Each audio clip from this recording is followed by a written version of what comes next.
पूरे उत्तर पूर्वी के 8 राज्यों को हम मिला लें तो 85% साक्षरता का दर है। युवाओं के साथ इंटरैक्ट करो तो ये आभास होता है कि भारत का भविष्य सुरक्षित है। उत्तर पूर्वी के हमारे राज्य भारत के ग्रोथ रेट से डबल करीब ग्रो कर रहे हैं। तो नॉर्थ ईस्ट तो मैं एक शब्द में अगर आपको कह पाऊं तो भारत का खजाना है। नमस्कार, इस खास पेशकश में आपका स्वागत है। मैं हूं अखिलेश शर्मा।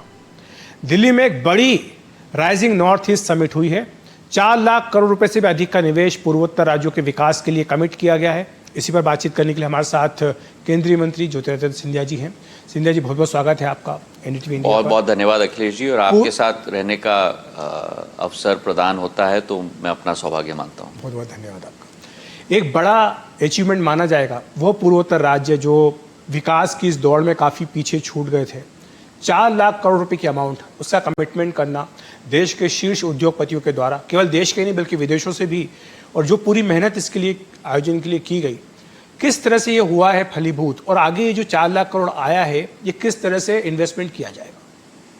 देखिए, प्रधानमंत्री जी का संकल्प है कि भारत के विकास की कहानी में पूर्वोत्तर राज्य एक महत्वपूर्ण योगदान नहीं, भारत की विकास की कहानी में हमारे उत्तर पूर्वी के राज्य नेतृत्व करेंगे। और प्रधानमंत्री जी के संकल्प के आधार पर पिछले वर्षों में 10 वर्षों में जो निवेश किया गया, जो अधोसंरचना तैयार की गई, जो एक नींव जैसे हम कहेंगे वो बसाई गई है, उसके आधार पर अगर मैं आपको आंकड़ों के आधार पर समझा पाऊँ, जहाँ विश्व की प्रगति की गति 2.5 से 3.25% तक सीमित है, वहीं भारत की गति 6.25 से 7.5% तक बढ़ती है। मतलब भारत की गति विश्व की 3 गुना ज़्यादा है। और उत्तर पूर्व क्षेत्र में एक राज्य नहीं, 4 राज्य नहीं, 7 राज्य नहीं, 8 के 8 राज्य पिछले 10 वर्षों में 12 से 13% की गति से बढ़ रहे हैं। मतलब भारत की गति से करीब करीब 2 गुना और विश्व की गति से करीब करीब 5.5 गुना। ये संभव तभी हो पाया है जब प्रधानमंत्री जी ने 10% जो ग्रॉस बजटरी सपोर्ट है, पिछले 10 वर्षों में करीब 6.5 लाख करोड़ का निवेश किया है। और ये आप देखते हैं हाईवेज के क्षेत्र में, जहां 65 वर्षों में 10,000 किलोमीटर बने थे, 10 वर्षों में 6,000 अतिरिक्त बने। वाटरवेज के क्षेत्र में जहां एक वाटरवे था, आज 20 वाटरवे हैं। टेलीकॉम के क्षेत्र में जहां 4,500 नए टावर्स लग चुके हैं 100% सैचुरेशन के आधार पर। एयरपोर्ट्स के क्षेत्र में मेरा पूर्व जिम्मेदारी, जहां 9 एयरपोर्ट्स होते थे, आज 17 एयरपोर्ट्स हैं। तो एक अधोसंरचना की एक नींव आज बन चुकी है। और उसी वर्टिकल पर हमारी कोशिश रही है, पिछले 9 महीने की हमारी मेहनत हुई है, पूरे 8 राज्यों की, हमारे मंत्रालय की, संयुक्त रूप से एक कोऑर्डिनेशन में पूरे देश में हमने करीब 9 रोड शोज़ किए हैं। चेन्नई से बेंगलुरु से दिल्ली, मुंबई, कोलकाता, इंदौर, आपके और हमारे इंदौर, अहमदाबाद तक, जहां 2-2 राज्य के मुख्यमंत्रियों को लेकर वहां हम लोगों ने प्रेजेंटेशन भी किया है, ताकि एक विश्वास बढ़े, एक आत्मविश्वास निवेशक का बढ़ पाए। और उसी के आधार पर ये इन्वेस्टमेंट की एक बैंकेबल प्रोजेक्ट्स हम लोग बना पाएँ। मुंबई में जाकर एक औद्योगपति घराने के साथ, दिल्ली में औद्योगपति के समूहों के साथ मेरी मुलाकात हुई है, और हमारे PSUs का भी इसमें योगदान रहा है, और इसलिए ये संभव हो पाया है। इसके बाद हमारा दृढ़ निश्चय है कि जो हर राज्य के लिए रेखांकित किए गए हैं इन्वेस्टमेंट के प्रपोजल्स, उनको धरातल पर हमें कन्वर्ट करना है। और उसकी प्रक्रिया इन्वेस्टमेंट कॉन्फ्रेंस के पहले ही मैंने शुरुआत कर ली थी। 1 महीने पहले सारे इन्वेस्टमेंट रोड शो का काम हमने समाप्त कर दिया था और कन्वर्जन का काम हमने शुरू कर दिया था।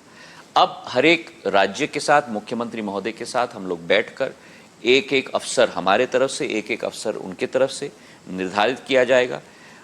एक राज्य का उदाहरण के तौर पर अगर 30,000 करोड़ का निवेश है या 50,000 करोड़ का निवेश है, हर एक निवेशक कुल मिलाकर 765 ऐसे प्रस्ताव आए हैं, उनको हम लोग कन्वर्ट कर पाएँ। इसका भी मॉनिटरिंग मुख्यमंत्री महोदय के लेवल पर, मेरे लेवल पर हम लोग हर 2 हफ्ते में हम लोग करेंगे। इसी के साथ हमने हर एक राज्य में इसकी तैयारी के लिए एक इन्वेस्टमेंट प्रमोशन एजेंसी की स्थापना की शुरुआत भी हमने कर ली और मुझे खुशी है आपको सूचित करते हुए कि 6 राज्यों में आईपीए सेटअप हो चुके हैं, 2 राज्यों में अतिशीघ्र होंगे। और इन्वेस्टमेंट प्रमोशन एजेंसी एक streamline process, single window clearance और हर एक निवेशक की जो पेन पॉइंट्स हैं उनको पूर्ण रूप से सॉल्व करने की ये प्रक्रिया उसके आधार पर होगी। इसी के साथ हम लोग ने एक लॉजिस्टिक्स पॉलिसी पे भी एक एडवाइजरी हर एक राज्य को दिया है। 12 अंतर्राष्ट्रीय पैरामीटर्स के आधार पर आज मेघालय क्या स्थिति पे है उन 12 पैरामीटर्स पर, असम क्या स्थिति पे है, अरुणाचल प्रदेश क्या स्थिति पे है, नागालैंड क्या स्थिति पे है, मणिपुर क्या स्थिति पे है, ताकि एक तुलनात्मक दृष्टिकोण से उत्तर पूर्वी क्षेत्र में भी हम तय कर पाएं कि हम अपने पड़ोसियों के विरुद्ध क्या हमारी स्थिति है। और एक लॉजिस्टिक्स पॉलिसी भी एक एक राज्य अपने आप के लिए निकालने जा रहा है। तो इन सारे कदमों को लेकर हमारा रोल जो है डोनर में एक फैसिलिटेटरी रोल है, एक हैंड होल्डिंग का रोल है और वही रोल भारत सरकार के बीच में 8 राज्यों के बीच में हम लोग अदा करने की कोशिश कर रहे हैं। पिछले 10 महीनों में जो मेरा कार्यकाल रहा है, हमने शुरुआत की अष्टलक्ष्मी महोत्सव के साथ अक्टूबर के माह में 2024 में, जहां 8 राज्यों की सांस्कृतिक इतिहास और उनकी हस्तशिल्प और उनकी टेक्सटाइल और एग्रीकल्चर की व्याख्यात क्षमता को हमने उजागर भारत मंडपम में किया। प्रधानमंत्री जी ने आशीर्वाद समान उसका उद्घाटन किया था। नवंबर के माह में गृह मंत्री जी के साथ हमने त्रिपुरा में एक बैंकिंग समिट ऑर्गेनाइज की, क्योंकि अगर औद्योगिकरण आप राज्यों में चाहते हो तो फिर उसकी बैंकिंग की पेनिट्रेशन भी होनी चाहिए। तो पूरा नॉर्थ ईस्ट का बैंकिंग समिट अगरतला में ऑर्गेनाइज हुआ, जहां पब्लिक सेक्टर के बैंक्स, प्राइवेट सेक्टर के बैंक्स आकर गृह मंत्री जी ने एक ढांचा बताया जिसके आधार पर वो पेनिट्रेशन बढ़ेगा। और अब इन्वेस्टर्स मीट हुआ है। तो 10 महीने हमारे बड़े व्यस्त रहे, सांस्कृतिक क्षमता, बैंकिंग का पेनिट्रेशन और अब इन्वेस्टमेंट का। आगे का भी समय आपके लिए काफ़ी व्यस्त रहने वाला है, क्योंकि जो 4 लाख करोड़ है, जो आपने कहा कि ज़मीन पर कैसे उतरे, धरातल पर कैसे उतरे, इसकी मॉनिटरिंग की जाएगी। आपको याद होगा कि एक समय था जब 20% योगदान भारत की जीडीपी में पूर्वोत्तर राज्यों का होता था, लेकिन धीरे धीरे करके क्योंकि इग्नोर होते गए तो वो घटता गया। आपको लगता है कि ये समिट और जो कदम उठाए गए हैं पिछले 10 साल में मोदी सरकार द्वारा, पिछले 10 महीने में आपके द्वारा, उससे ये दायरा जो है बढ़ेगा, योगदान बढ़ेगा? जरूर बढ़ेगा। जब मैं आपको कह रहा हूं कि उत्तर पूर्वी के हमारे राज्य भारत के ग्रोथ रेट से डबल करीब ग्रो कर रहे हैं। अब ये जो इन्वेस्टमेंट बुक हमने बनाया है, इसमें उदाहरण के तौर पे मैं आपको बताऊं, उत्तर पूर्वी राज्यों की हाइड्रो पावर की क्षमता करीब, क्योंकि मैं पूर्व में ऊर्जा मंत्री भी रहा हूं भारत सरकार में, 60,000 मेगावाट से 1 लाख मेगावाट की क्षमता है। आज उत्पादन कितना हो रहा है? केवल 2,500 मेगावाट। तो आप सोचिए क्षमता हमारी कितनी है। और इस इन्वेस्टमेंट बुक में हाइड्रो पावर का भी बहुत महत्वपूर्ण योगदान है, प्राइवेट सेक्टर से भी, पब्लिक सेक्टर से भी जी। तो करीब 8 से 9,000 मेगावाट की प्रपोजल्स भी इसमें आए हैं। तो कितना निवेश जाएगा। इसी के साथ जहां मैं कैपिटल इंटेंसिव सेक्टर्स की बात कर रहा हूं, वहीं लेबर इंटेंसिव सेक्टर्स भी हैं इस इन्वेस्टमेंट बुक में, चाहे वो एग्रीकल्चर हो, हॉर्टिकल्चर हो, फ्लोरिकल्चर हो। जो ऊद आपको परफ्यूम में मिलता है, जो अगरबत्ती में जाता है, वो आगरवुड हमारे त्रिपुरा और आसाम से ही आता है। और आज जब इंडोनेशिया का प्रोडक्शन नीचे जा रहा है, हम लोग ने यहाँ के साइट्रस का जो कोटा है उसको ट्रिपल हमने कर दिया है। और आगरवुड की अपार क्षमता है, पाम ऑयल की अपार क्षमता है, बैम्बू की अपार क्षमता है। 22% भारत की रबर प्रोडक्शन नॉर्थ ईस्ट से है। तो नॉर्थ ईस्ट, तो मैं एक शब्द में अगर आपको कह पाऊं तो भारत का खजाना है। बस उस खजाने को नियंत्रित करना है, उस खजाने की लाभ क्षेत्र की जनता और भारत की जनता को मिले, और मेरा उत्तर पूर्वी क्षेत्र इस आसियान और साउथ ईस्ट एशिया का एक प्रमुख ट्रेडिंग हब बने। और इसके लिए कई योजनाएं प्रधानमंत्री जी के संकल्प के आधार पर हम लोग बाहर ले जा रहे हैं, आगे ले जा रहे हैं। जैसे उदाहरण के तौर पर अगरतला और गुवाहाटी से एक इंटरनेशनल गेटवे हम लोग बनाने की कोशिश कर रहे हैं सिविल एविएशन के रूप में। आपको आश्चर्य होगा अविनाश जी ये सुनते हुए कि गुवाहाटी से मुंबई की फ्लाइट उतनी ही दूर है जितनी गुवाहाटी से सिंगापुर की फ्लाइट है। अगरतला से चेन्नई की फ्लाइट उतनी ही दूर है जितनी अगरतला से बैंकॉक की फ्लाइट है। तो हमें इस क्षेत्र को संपूर्ण साउथ ईस्ट एशिया और आसियान के साथ कनेक्ट करना है, जिस क्षेत्र के साथ 122 बिलियन डॉलर का ट्रेड की क्षमता हो सकती है। रोड हाईवे के साथ हम लोग ट्राइलैटरल हाईवे जोड़ रहे हैं, India IMT, India Myanmar Thailand, करीब 1460 किलोमीटर का ये ट्राइलैटरल हाईवे है। इसका 70% बन चुका है, केवल 30% बाकी है, जिसका भारत का भाग केवल 200 किलोमीटर बाकी है जो हम लोग बना रहे हैं। मल्टी मोडल लॉजिस्टिक्स के लिए कालादान का प्रोजेक्ट है जो इम्फाल के मोरे से निकलकर, म्यांमार से निकलकर, वाटरवे से लगकर सिटवे के पोर्ट में जाएगा और वहाँ से हमारी सारी गुड्स या तो चिटागोंग जाएंगी या तो चेन्नई जाएंगी। इस मल्टी मॉडल लॉजिस्टिक्स पाइपलाइन में केवल 60 किलोमीटर की रोड बाकी है जिस पर हम लोग कार्य कर रहे हैं। तो प्रधानमंत्री की सोच व्यापक है, उत्तर पूर्वी क्षेत्र को आगे बढ़ाने की, विश्व के साथ जोड़ने की। इसलिए वो कहते हैं act east, act first and act fast.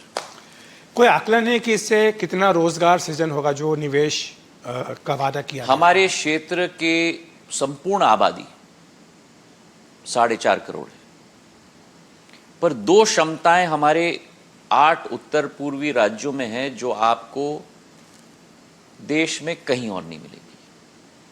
पहला, साक्षरता का दर। आप अनुमान लगाओ, साक्षरता का दर एक राज्य में नहीं, 2 राज्य में नहीं, लेकिन 8 राज्यों को मिलाकर क्या होगा साक्षरता का दर। पूरे उत्तर पूर्वी के 8 राज्यों को हम मिला लें तो 85% साक्षरता का दर है। कुछ राज्य में 95%, कुछ में 92, कुछ में 93। ये अद्भुत है। और 4.5 करोड़ की आबादी में से 65% जनता 30 वर्ष के आयु से कम है। तो हमारे पास एक यूथ बल्ज है, डेमोग्राफिक डिविडेंड है, और एक स्किल बल्ज है।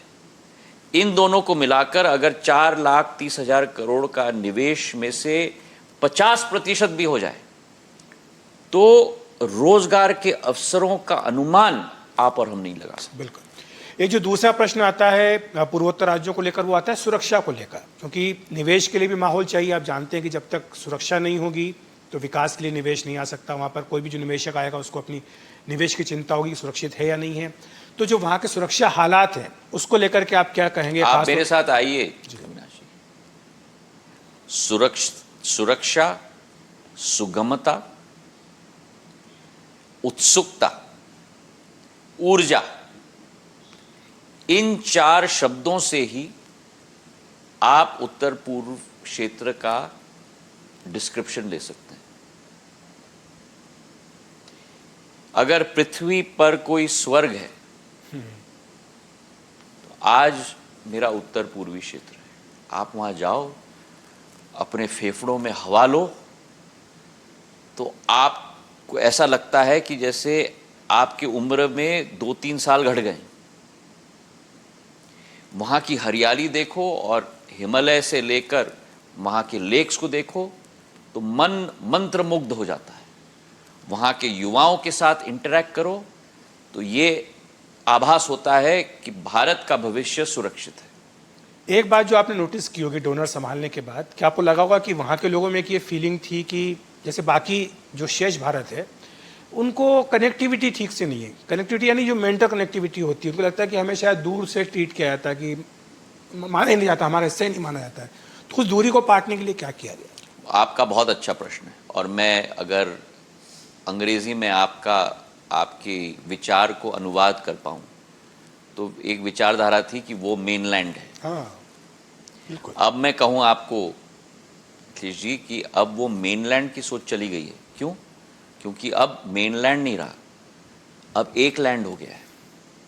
प्रधानमंत्री जी की जो विचारधारा और जो सोच है वो निवेश तक सीमित नहीं है, वो अधोसंरचना तक सीमित नहीं है।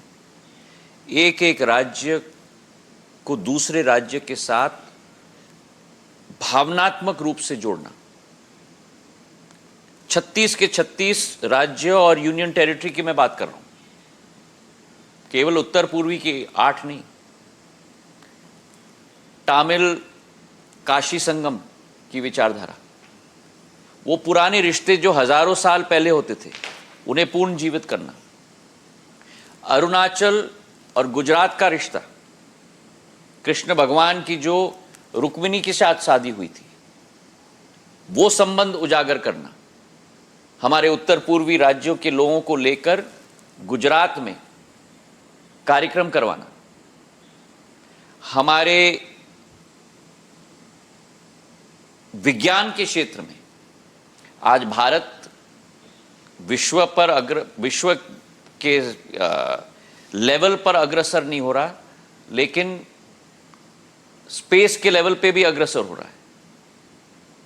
तो हमने पहला कदम उठाया कि 8 राज्यों से डेलीगेशन लेकर 100 बच्चे हर एक राज्य से, उनको लेकर इसरो भेजना बंगलुरु में, ताकि साइंटिस्ट के साथ चर्चा हो पाए। और पहला डेलीगेशन मणिपुर के से 100 बच्चों को हमने भेज दिया है और 4 दिन बिता के आए हैं। और उसी तरह हमारे दूसरे राज्यों के बच्चों को लेकर उत्तर पूर्वी राज्य में 2 हफ्ते का कोर्स कराने का हमारी प्रक्रिया अब शुरू हो गई है। और 2 हफ्ते में आपके 7 दिन इधर और 7 दिन उधर कॉलेज में पाठ्यक्रम, और जो 2 दिन मिलते हैं शनिवार रविवार इधर और 2 दिन शनिवार रविवार उधर, उन 4 दिनों में उस राज्य की सैर, ताकि अनुभव हो पाए। तो जो प्रधानमंत्री जी की सोच है उस पर डोनर मंत्रालय और हमारे 8 राज्य मिलकर हम लोग काम कर रहे हैं।